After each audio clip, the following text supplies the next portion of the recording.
आज मैं मानता हूं मन की इस यात्रा के अंदर हमारा 10वां एपिसोड है। और आज मैं चाहता हूं कि आज पूरी यात्रा सांख्य योग के केंद्र बिंदु पर, जिसमें कि स्थित प्रज्ञ के क्या लक्षण है, राइट, तस्य प्रज्ञा प्रतिष्ठिता। मैंने पिछले एपिसोड में कहा था कि पूरे भगवत गीता का तत्वज्ञान का केंद्र बिंदु अध्याय 2 है, और अध्याय 2 के अंदर भी कोई एक शब्द में कहना है तो वो है स्थित प्रज्ञ। तो पहले तो स्थित और प्रज्ञ दो शब्दों को अलग अलग करके समझ ले। स्थिति है जिसकी प्रज्ञा में, वो है स्थित प्रज्ञ। जिसकी स्थिति में ज्ञान है वो है स्थित प्रज्ञ। जिसकी स्थिति, स्थिति शब्द बोलते ही स्थिरता, तो कहां स्थिरता है? ज्ञान में स्थिरता है, बाकी सभी जगह अस्थिरता है। तो आपको लगेगा सभी जगह, तो जितनी मान्यता है वो सभी जगह है, क्योंकि मान्यताएं बदलती रहती है। हम मोटे मोटे उदाहरण से ले, कोरोना से पहले हम क्या मानते थे कि दुनिया ऐसे ही चलेगी। कोरोना ने सब कुछ बदल दिया। अब क्या मानते हैं? अब तो बोलते हैं न्यू नॉर्मल। अब कुछ नया मानना शुरू कर दिया है, इसको बोलते हैं न्यू नॉर्मल। फिर परसों कुछ और आ जाएगा तो फिर और कोई नाम दे देंगे। तो मान्यताएं बदलती रहती है। देखिए, तो स्थित प्रज्ञ में स्थिरता किसकी है? स्थिरता ज्ञान की है, मान्यता की कोई स्थिरता नहीं है। मान्यताएं बदलती रहती है। पहले क्या कहते थे? शक्ति कम होगी, ग्लूकोज खाओ। अब नई मान्यता क्या आई है? ग्लूकोज से तो दूर ही रहो, किसी भी तरह फाइबर के साथ कुछ मिठास आए तो ठीक है, बाकी चीनी तो मत खाओ। इन दिनों तो चीनी चीनी वाला बहुत चल रहा है, मान्यता। अब मैं ये कहना चाहता हूं, यहां स्थिति की बात है, तो बदलने वाली चीजें जो भी है वो सब मान्यता है, और स्थिर रहने वाली चीज केवल ज्ञान है। अब इसको जरा समझे, जैसे गुरुत्वाकर्षण का नियम, अब ज्ञान का एक बहुत छोटा सा कंपोनेंट है फिजिक्स का, पर फिर भी अभी वो स्थिर रहेगा कि वो बदलता रहेगा?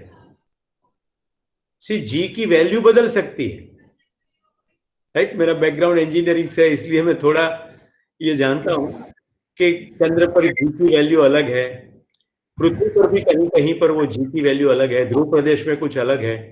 पर एनीवे, गुरुत्वाकर्षण का नियम तो सेम ही है।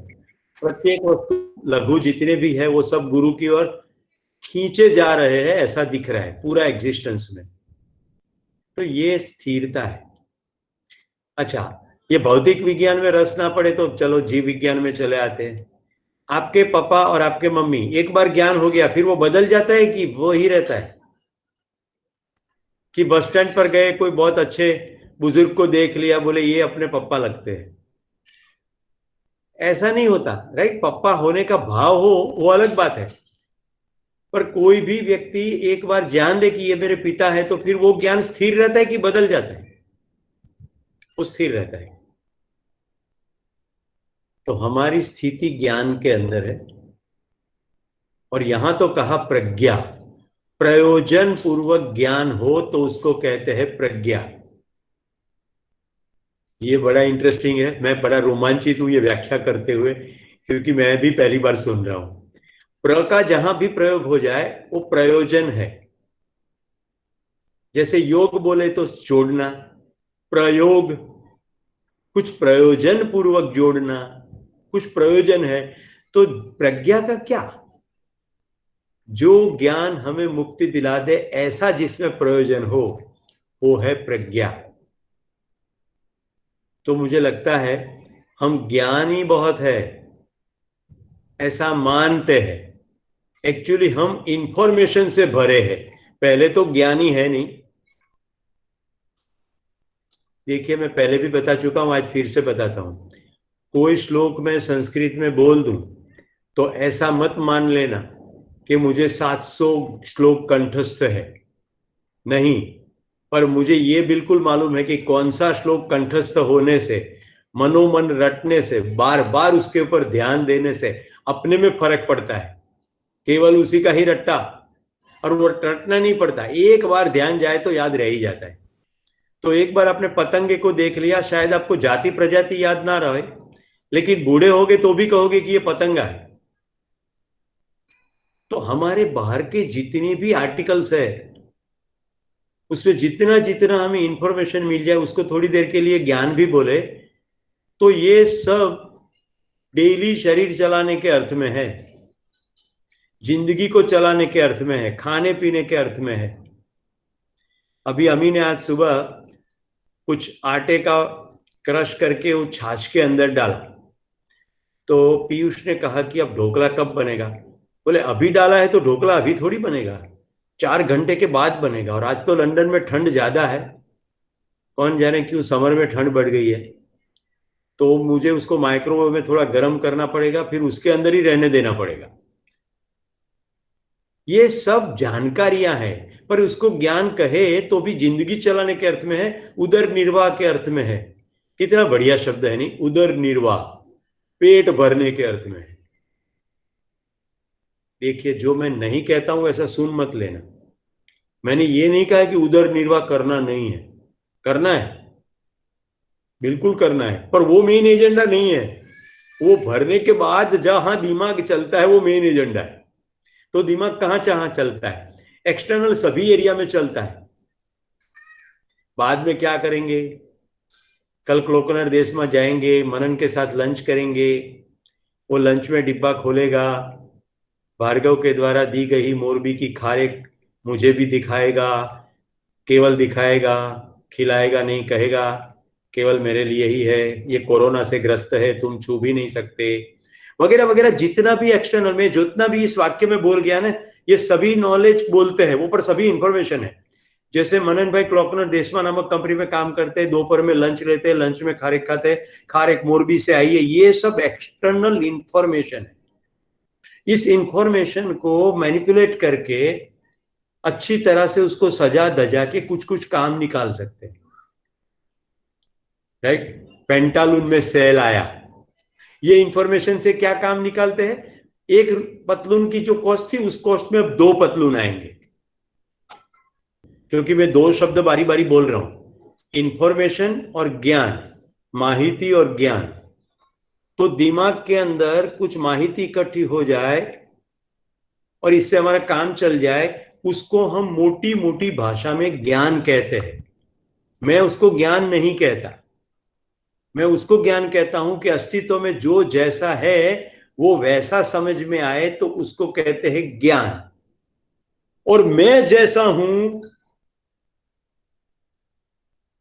वैसा मुझे समझ में आ जाए, और फिर मुझे क्यों जीना है और कैसे जीना है उसकी स्पष्टता हो जाए, तो वो होगा प्रज्ञान। तो विशिष्टता पूर्वक ज्ञान का प्रयोग कहते हैं विज्ञान, प्रयोजन पूर्वक ज्ञान प्रज्ञा। तो स्थित प्रज्ञा, स्थित प्रज्ञ अथवा स्थित प्रज्ञ, जिसकी प्रज्ञा स्थिर हो गई है, यहां तो ऐसा प्रयोग है, स्थित प्रज्ञ से क्या भाषा केशव, ये स्थित प्रज्ञ कैसे बोलेगा, कैसे उठेगा, कैसे चलेगा। मेरा सटीक ध्यान गया ये श्लोक पढ़ते ही, यहां अर्जुन सीधा सीधा प्रश्न पूछ रहा है, उसका आचरण कैसा दिखेगा भाई, वो आचरण कैसा दिखेगा, आचरण ही प्रमाण, बोल के किसी को इंप्रेस कर देना प्रमाण नहीं हो सकता, बोल के जी के दिखाना वो ही प्रमाण हो सकता है। तो दोस्तों, अब हम यात्रा करेंगे, साथ साथ करेंगे, एक एक श्लोक के साथ यात्रा करेंगे। तो मैंने क्या कहा है, भगवत गीता का केंद्र बिंदु स्थित प्रज्ञ। तो अध्याय 2 श्लोक नंबर 54, श्लोक क्रमांक 54। स्थित प्रज्ञ का भाषा समाधिस्थस्य केशव, स्थित दिहि किम प्रभाषेत किमासित व्रजेत किम। हे केशव, समाधि में रहे हुए स्थित प्रज्ञ की व्याख्या क्या है? व्याख्या मैंने कर दी। वो मनुष्य जो स्थिर बुद्धि वाला होने से बोलेगा कैसे, चलेगा कैसे, बैठेगा कैसे, उठेगा कैसे, ये सभी प्रवृत्ति में वो कैसे बिहेव करेगा, हे केशव मुझे बताओ। श्री भगवान उवाच। अब भगवान जवाब दे रहे हैं। देखिए, मेरी खुशी में आपसे शेयर करता हूँ, मेरा बेटा भी यहाँ उपस्थित है। वो जब भगवत गीता चैंटिंग में पार्ट ले रहा था और हमारे घर में सुबह से शाम तक जब जब भी अनुकूलता रहे भगवत गीता चैंटिंग चलता रहता था। वो सुनता रहता था और वो और उसकी बहन दोनों गाते रहते थे। तो वो स्पर्धा में तो नंबर आया, फर्स्ट आया वो। फिर नेक्स्ट ईयर 9th क्लास थी, फिर उस समय फिर से अध्याय था। तो मैं उसको सिखाते समय ये कहता कि बेटा कितनी खुशनसीबी है कि तू जब चैंटिंग करेगा तो वो भगवान की बोली हुई वाणी तुम्हारे मुंह से निसृत होगी। स्पर्धा में नंबर आए ना आए, हमें गाते समय प्रसन्नता होनी चाहिए। राइट? यहां भगवान तत्व को मैं पहले बता चुका हूं। तो श्री भगवान उवाच। हे पार्थ, जब मनुष्य मन में रही सभी कामनाओं को त्याजता है और आत्मा द्वारा आत्मा में ही संतुष्ट होता है, तभी वह स्थित प्रज्ञ कहलाता है। अभी सबसे पहले ऑपरेशन करते हैं। आज से आप सभी लोग, मेरी अंदर आत्मा है, तुम्हारी अंदर आत्मा है, हाथी में आत्मा है, ये भाषा का प्रयोग बंद करेंगे। हमारे अंदर तो फिर हम कौन है?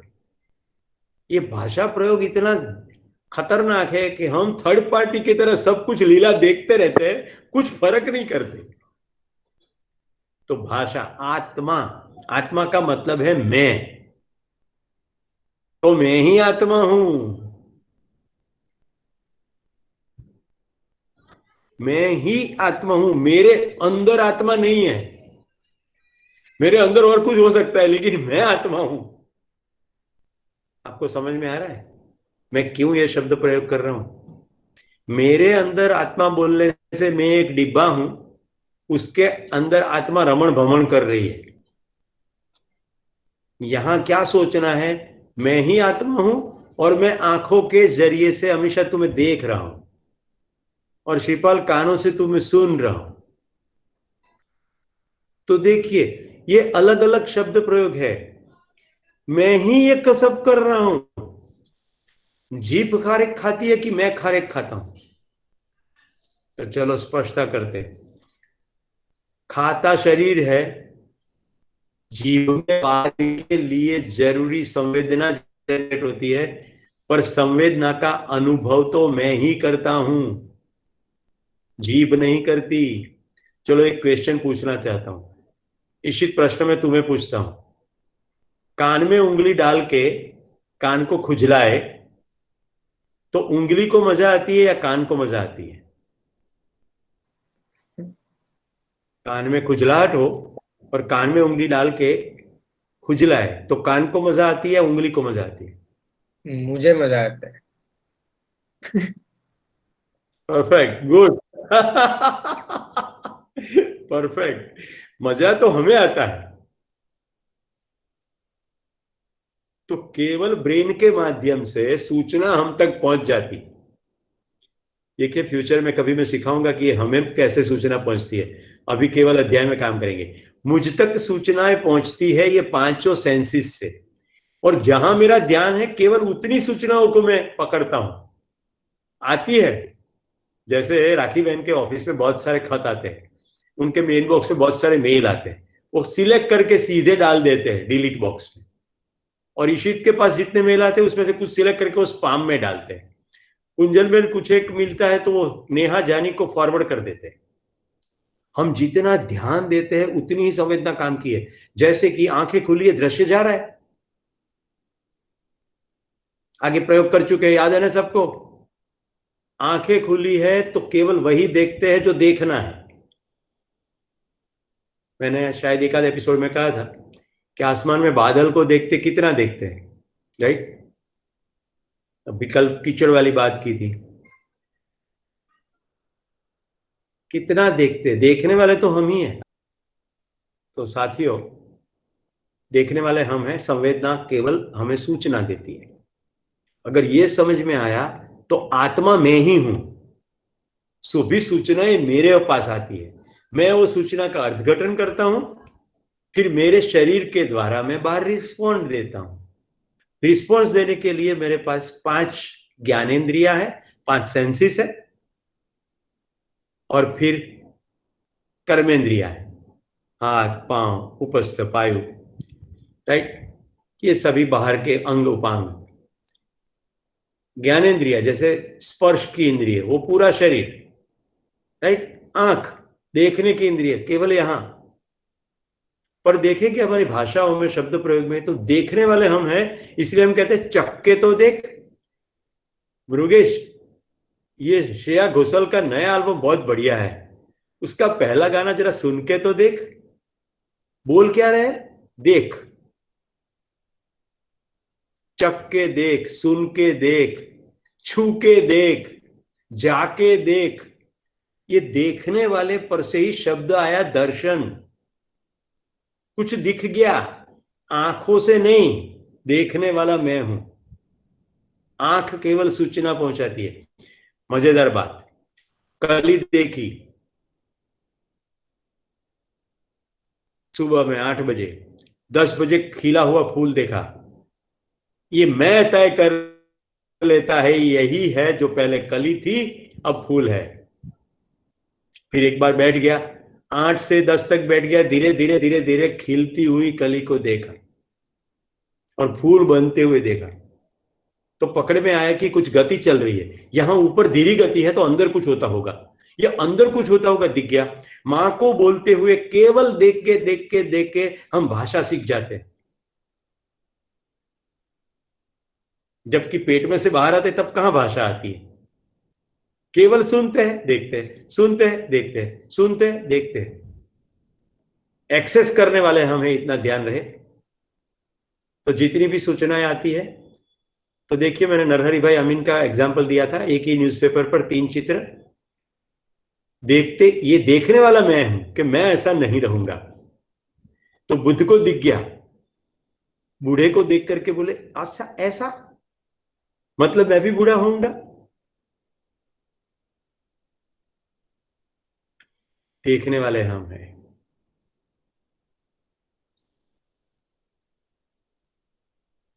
तो देखिए यहां कहते मन में रही सभी कामनाओं को छोड़ दे और आत्मा में संतुष्ट हो जाए, ऐसे व्यक्ति को स्थित प्रज्ञ कहते हैं। अब पहला ही क्वेश्चन आएगा, सभी कामनाओं को छोड़ दे और जो खुद से ही संतुष्ट हो जाए। मैंने छोड़ने को नहीं कहा है, मैंने ये कहा है कि अगर स्थित प्रज्ञ को समझना है तो स्थित प्रज्ञ कैसा होगा, तो वो खुद से ही संतुष्ट होगा। सिंपल। खुश होने के लिए अगर तुम्हें म्यूजिक चाहिए तो तुम्हें कभी खुशी नहीं मिल सकती, क्योंकि म्यूजिक बदलता रहता है। खुश होके म्यूजिक सुनना है। मैं खुश हूं और आज मैं रोती सूरत वाली गुलाम अली की गजल सुनना चाहता हूं। वो भले रोए लेकिन मैं सुनूंगा प्रसन्नता से।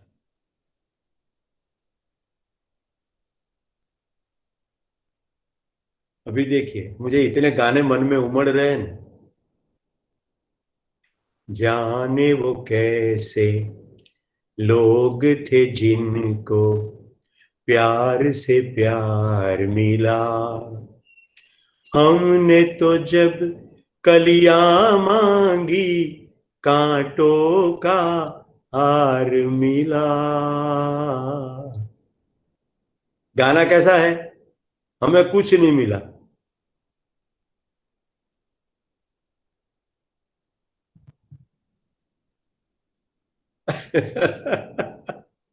उसी समय हंस सके तो 150 रुपया खर्च करके सिनेमा में जाकर के, वहां कोई रो रहा है आप भी रो रहे साथ साथ, तो 150 रुपया खर्च करके क्यों रो रहे?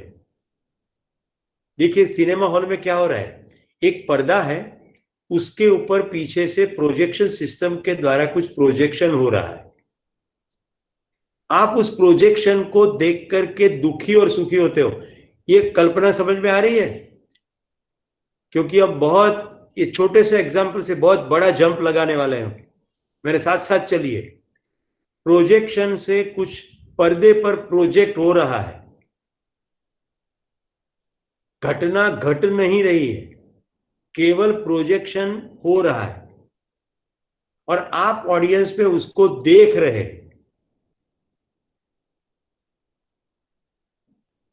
अगर आपको ये पक्का होश रहे तो क्या आप रोएंगे? और आप कहते हैं ऐसा तो होश नहीं रहता। बताता हूं मैं कैसे होश रहता है। बिल्कुल नहीं रोएंगे। पहले किसी ने पिक्चर की स्टोरी बोल दी तो नहीं रोएंगे, या पहले एक बार पिक्चर देख ली फिर दूसरी बार उस पिक्चर को देखने जाएंगे तो नहीं रोएंगे। वो बाहुबली रथ खींचता हुआ आने वाला है, मालूम है, कोई टेंशन नहीं होगा, राइट। वो माहिष्मति की क्वीन हाथ में अंगारा लेके चलती हुई जाएगी, आप मुस्कुराओगे। आपको मालूम है कि अभी वो दरवाजा खुलेगा और बिल्कुल वाहियात सीन शुरू होगा। वो राइट टाइम पे पहुंच जाएगा और पहियों के बीच से वो माहिष्मति क्वीन निकलेगी। फिर वो हाथी पे चढ़ जाएगा। हाथी इतना इंटेलिजेंट रहेगा कि उसको मालूम है कि तीर चलाना है। फिर आप हंसोगे, पूरी सिनेमा में हंसोगे। अभी भी हंस रहे हो। जिन्होंने बाहुबली नहीं देखी उनको टेंशन हो सकता है कि क्या बोल रहे हैं। तो कोई भी सिनेमा में आपको मालूम पड़ जाए कि आगे आगे क्या होने वाला है। दोस्तों चलिए बड़ा जंप लगाते हैं। अस्तित्व में जो जैसा है वो बदलेगा नहीं। इसका ज्ञान अगर आपको पहले से हो गया तो फिर मन के पर्दे पर जितनी भी घटनाओं का प्रक्षेपण होता है उसको देख के प्रसन्न ही प्रसन्न रहोगे, क्योंकि मालूम हो गया तो ये प्रोजेक्शन है। मन के पर्दे पर देखने वाला देखो मन नहीं है। मैंने कहा बोलने की मोटी मोटी भाषा में हम कहते हैं कि हम मन है। हम मन नहीं है। मन के अंदर जो चल रहा है उसको देख रहे हैं हम। याद कीजिए उस एपिसोड में मैंने जब गाना सुनाया था तबले पर एंथेम, तो तबला बज रहा था, ध्वनि जा रही थी, लेकिन आप अंदर गाना गा रहे थे और मैंने कहा देखिए कि आप अंदर गाना गा रहे हो। ये दिख गया। तो मन के पर्दे पर प्रोजेक्शन हो रहा है और आप उसको देख रहे हो।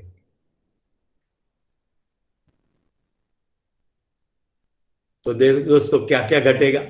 खुली आंख आपके सामने घटनाएं घटेगी, लोग आएंगे, लोग कुछ बोलेंगे, किताबें होंगी, काम होगा, पेंडिंग काम होगा, खाना होगा, खाना बनाना होगा, खाना बनाने के बाद खाना होगा, बर्तन मांजने होंगे झाड़ू निकालना होगा, और ऊपर सुपरवाइजर बैठा होगा, ये कोने में कचरा रह गया। ये सभी समय ध्यान रहे कि सूचनाएं जा रही है, घटनाएं घट रही है, मैं उसको देख रहा हूं। देखो इसका मतलब ये नहीं कि आप संवेदनहीन हो जाते हो। आप विचलित भी होंगे, क्योंकि खुद को मन मानते हुए थोड़े समय के लिए विचलित हो जाओगे। जैसे किसी ने आपका इंसल्ट कर दिया, आप हिल जाओगे, लेकिन अगर होश बना रहा, with in 5 minutes you will be normal. और ये विद इन 5 मिनट्स जो बोल रहा हूं, शुरुआत में within day, maybe within hour, then within 5 minute, then within minute and then fraction, तब तक जो हो उसको साधना कहते हैं। જો તમને કહી દઉં, સુરેશ પટેલ કેવળ નામ છે, આ શરીરને આપવામાં આવ્યું, અને હમણાં જે કહેવાય રહ્યું છે એ એની સીમિત સમજની આ સીમિત પ્લેટફોર્મ પરથી સીમિત સમયમાં અભિવ્યક્તિ છે। ज्यादा टेंशन नहीं लेने का। समझ में आया? अगर ये सीमित अभिव्यक्ति में से कुछ एक चीजें पकड़ में आ जाए और आपकी जिंदगी में प्रसन्नता छा जाए तो मैं अपने आप को सफल मानूंगा, धन्य मानूंगा। और आप अपने आप को धन्य मानिए कि चलो थोड़ा समय अच्छा गया। और समझ में ना आए तो और प्रसन्न हो जाना, कम से कम ये तो समझ में आया कि समझ में नहीं आया। सबको सब कुछ सभी समय समझ में आ जाए ऐसा जरूरी नहीं है। इसलिए तो ये ब्यूटीफुल वर्ल्ड है, राइट। कोई समझने के लिए उत्सुक है तभी जाके समझाने वाले की उपयोगिता है, राइट। कोई दीवार को थोड़ी समझा पाएगा। तो ये उपयोगिता और पूरकता का सिद्धांत है और ये प्रकृति दत्त है। देखिए वय में भी देखिए हम कितने छोटे बड़े उम्र में हैं, तो हमारे सभी के अनुभव भी ज्यादा कम है, अलग अलग क्षेत्र के हैं, तो हम एक दूसरे के उपयोगी और पूरक हैं। तो इसको जरा लंबा करे तो पकड़ में आता है कि पूरे अस्तित्व में यही चल रहा है खेल। केवल इंसान के पास ये फ्रीडम है कि वो देखे, खुद को समझे, तो पकड़ में आता है कि हम उपयोगी और पूरकता की जिंदगी जी रहे हैं कि नहीं। कहने का तात्पर्य यह है कि हमारे मन के ऊपर प्रक्षेपण होता रहे और हम इसको देखते रहे, तो बिल्कुल पकड़ में आता है कि हम क्या कर रहे हैं। तो चलिए फिर से श्लोक पर आ जाए। क्या कहा गया? आत्मा से आत्मा में संतुष्टि, मैं मुझसे ही संतुष्ट हो जाऊं। तो अभी हम खुश होने के लिए क्या क्या करते हैं? पांचों सेंसेस का प्रयोग करते हैं कि नहीं करते? तो जरा पकड़ में आ जाए सभी को। हर एक सेंसेस के सन्निकर्ष में, कांटेक्ट में कुछ भी चीजें आएगी तो वो सेंसेस कुछ मैसेज देगी। कान के पास आवाज आएगा तो मैसेज मिलेगा, नहीं तो कान स्थिर है। आंखें खुली है, कोई दृश्य दिखेगा। ऐसे ही चमड़ी, जैसे मैं अभी पेपर को छू रहा हूं, राइट, अभी भगवत गीता को छू रहा हूं, फिर लैपटॉप को छू रहा हूं, तो अलग अलग टच है, तो मैसेजेस जा रहे हैं। ये कभी सुखद हो सकते हैं, कभी दुखद हो सकते हैं। जैसे ये पेपर स्मूथ है, कांटा पकड़ूंगा तो, टूटा हुआ कांच पकड़ूंगा तो ये दुखद होगा। ऐसे ही अभी बारिश हुई, चमड़ी को अच्छा महसूस हो रहा है। धूप थी 45 डिग्री, चमड़ी को अच्छा महसूस नहीं होगा। अभी ये पांचों सेंसेस से जो मैसेजेस मिल रहे हैं ना, कभी खुशी कभी गम, हम उसी को आनंद मानने की चेष्टा करने लगे। प्रसन्नता, आनंद, ये सब हमारा मूलतः स्वभाव है। ये कब पकड़ में आएगा? प्रोजेक्शन पर चल रहे खेल को देखना शुरू करेंगे तो बिल्कुल पकड़ में आएगा। देखिए उत्पल, तुम्हारे बगीचे में जब नींबू के पेड़ पर से नींबू जी नीचे गिरता है तो तुम दुखी नहीं होते, तुम उसको केवल देखते हो। क्यों? क्योंकि तुम्हें मालूम है कि नींबू गिरेगा तो नीचे ही। ये पकड़ में आते ही देखने भर से खुश होते हो, देखने भर से खुश होते हो, देखने भर से खुश होते हो। गाय का बछड़ा आके गाय को दूध पीने लगता है गाय का। अगर आपने गाय पालन किया है, आपको मालूम है कि गाय का बछड़ा है, भूखा है, ये जानकारी से आप खुश होते हो। और अगर आपके अंदर प्रक्षेपण में कुछ गलत बैठा है और वो प्रक्षेपण, प्रोजेक्शन को आप स्वयं खुद को मानते हो, तो आपको गाय के दूध का 1 लीटर का 80 रुपया, 2 लीटर बछड़ा पी गया तो 160 रुपीज का घाटा हो गया। तो दूध पीते हुए बछड़े को देखकर भी तुम दुखी हो जाओगे। कितनों को समझ में आ रहा है? बस दैट्स इट। ज्ञान आते ही घटनाएं कैसे घट रही है उसकी समझ आ जाती है, तभी हम स्वयं में से ही स्वयं में संतुष्ट हो जाते हैं, क्योंकि ज्ञान स्वयं के अंदर है। तो पकड़ में आता है कि ऐसे हो रहा है, इसीलिए फिर सुख दुख से परे आनंद की स्थिति में पहुंच जाते हैं।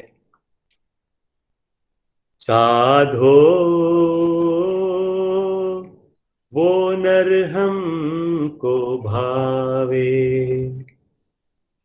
सुख और दुख में आनंदमय रहवे, हर दम हरि गुण गावे।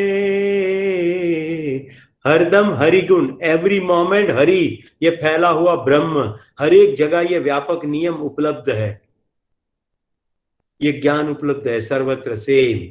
ऐसा एहसास हो जाए, सुख और दुख में आनंदमय रहे। फिर उसी में एक पंक्ति आती है, किसी का जी ना दुभावे, किसी का दिल ना दुखावे, सत की रोटी खावे, धर्म करता धाड़ावे। तो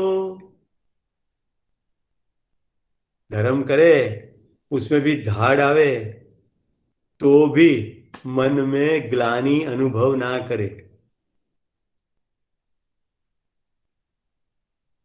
अल्टीमेटली जम को मार भगावे। छेल्ली पंक्ति में मृत्यु को भगा दे। अब मृत्यु तो भागेगी नहीं, शरीर तो मरेगा ही, वो तो मरेगा ही। कल शाम को सुरेश पटेल का मृत्यु हो गया। अभी आपके सामने जो सुरेश पटेल बैठा है वो कल वाला नहीं है। कल चमड़ी में से कुछ हिस्सा मर गया, हड्डी में से कुछ मर गया, आज पैकिंग के दौरान कुछ कुछ हिस्सा मर गया होगा, राइट। कुछ कुछ श्रम करते हैं तो कुछ कुछ कुछ टूट होती होगी, लेकिन मैं तो वैसा का वैसा ही हूं, क्योंकि मेरा नाम सुरेश पटेल नहीं है। सुरेश पटेल तो 100 रुपये का स्टैम्प पेपर पर जन्म पत्रिका में लिखा, फिर बदल सकते हैं। केवल 100 रुपया दे करके कचहरी में दो, नाम बदल सकते हैं। नाम न शरीर के साथ चिपकाव है, और हमारे मन के अंदर कैसा चिपकाव है। मन के अंदर प्रोजेक्शन नाम का ही रहता है। न्यूज़पेपर में 15 लोगों के नाम लिखे तो हम उंगली से ऐसे घूमते, हमारा नाम कहां है। देखिए नाम के साथ क्या चिपकाव, हम नाम नहीं है। आगे बता चुका हूं, भूमिकाएं, रोल्स, जितने रोल है उसके साथ एक और नाम है। बताता हूं, श्रीपाल काका, कुंजल फोई, धवल जीजू, मृगेश जमाई, जितने जितने नाम उसके साथ साथ रोल, जितने जितने रोल उसके साथ साथ नाम। હું પ્રેમ કરું છું નહીં, હું પ્રેમમાં છું, અને પછી ધીમે ધીમે હું પ્રેમ છું એમ થઈ જવું જોઈએ। ચેતનાનો મૂળ સ્વભાવ પ્રેમ, આનંદ, શાંતિ, એ આપણો સ્વભાવ છે, એ સ્થિર થઈ જાય।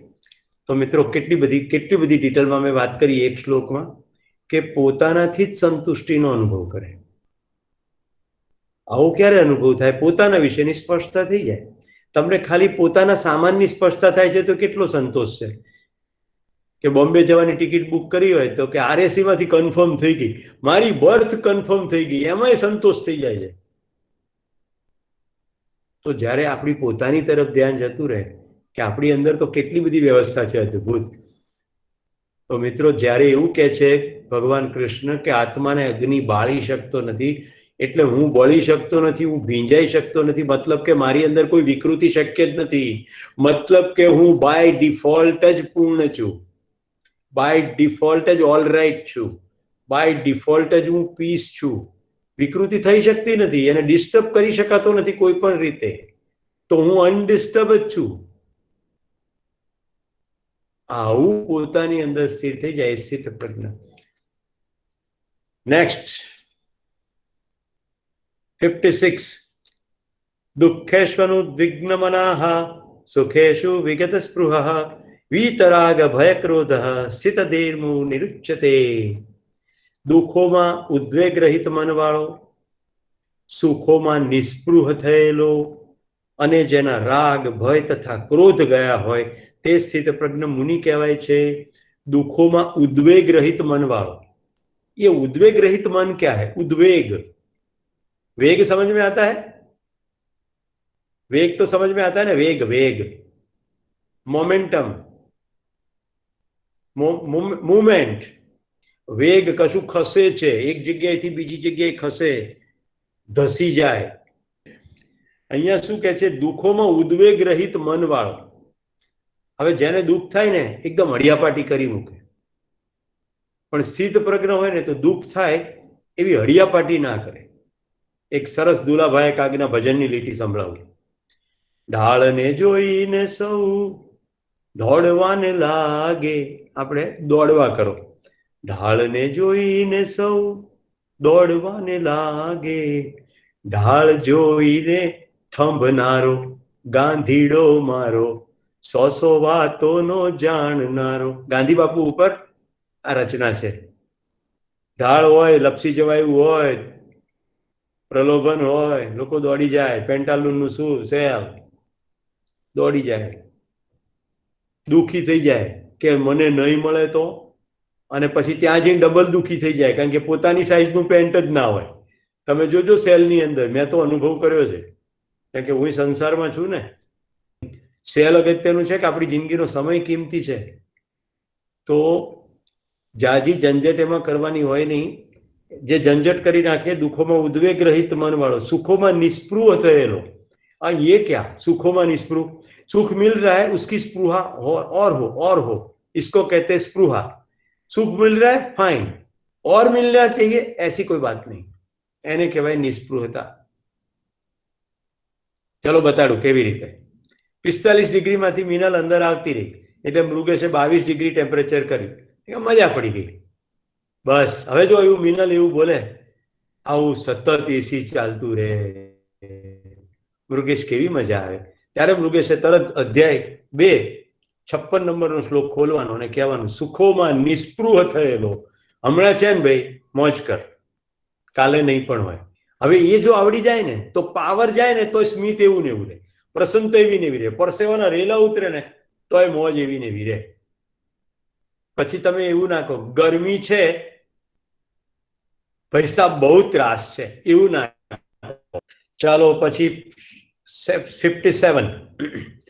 યસ સર્વત્રાનભિસ્નેહસ્ત પ્રાપ્ય શુભાશુભમ નાભિનંદતિ દ્રષ્ટિ તસ્ય પ્રજ્ઞા પ્રતિષ્ઠિતા. જે સર્વત્ર આસક્તિ રહિત હોય અને સારું કે ખોટું જે કંઈ પ્રાપ્ત થાય એથી હર્ષ કે ખેદ કરતો નથી, તેની બુદ્ધિ સ્થિર છે. કૃષ્ણની એઝ અ ટીચર ગ્રેટનેસ શું છે?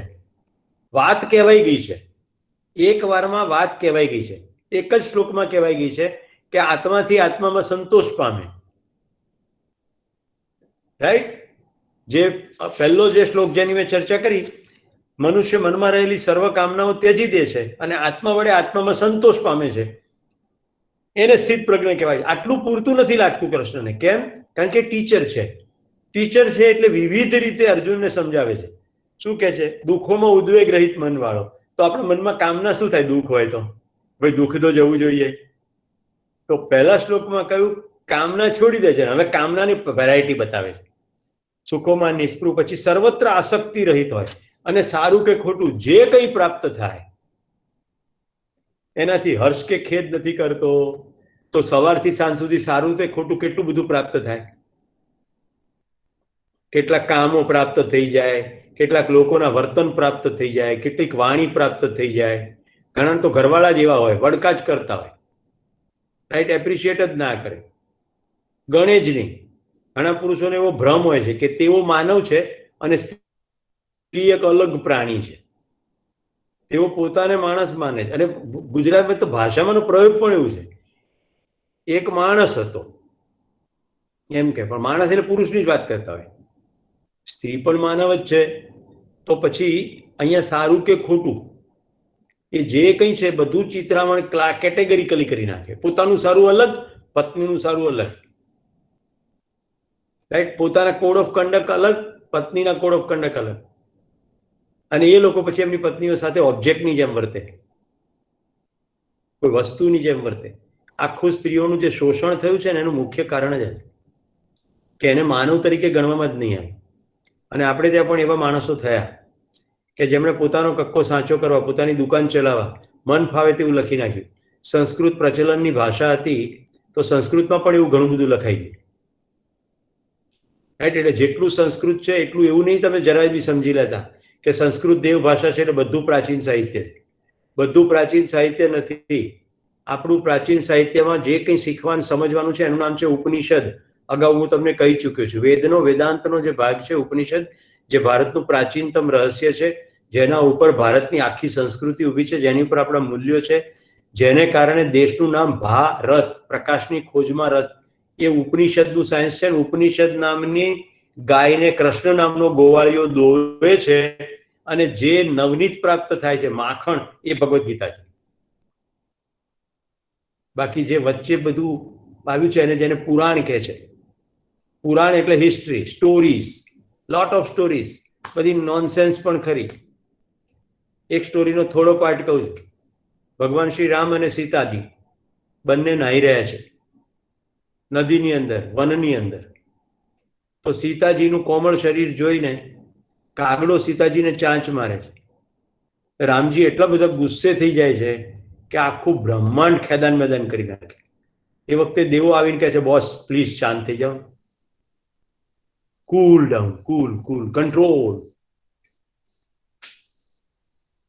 હવે મને ત્યાં આવું હોય, આવા રામ હોય, જે રામ એક વાક્યની અંદર રાજમહેલ છોડી દે, જે આખી સમ્રાટ પદ છોડી દે, ત્યાગી દે, એ ગુસ્સો પકડી રાખે ખરા? હોઈ શકે? અસંભવ, અસંભવ. કેવટને જે ભેટી શકે, ખિસકોલીને પ્રેમ કરી શકે, રીંછને પ્રેમ કરી શકે, આદિવાસીના જૂઠા બોર ખાઈ શકે, એ ગુસ્સો કેવી રીતે પકડી? ગુસ્સો જન્મે જ નહીં.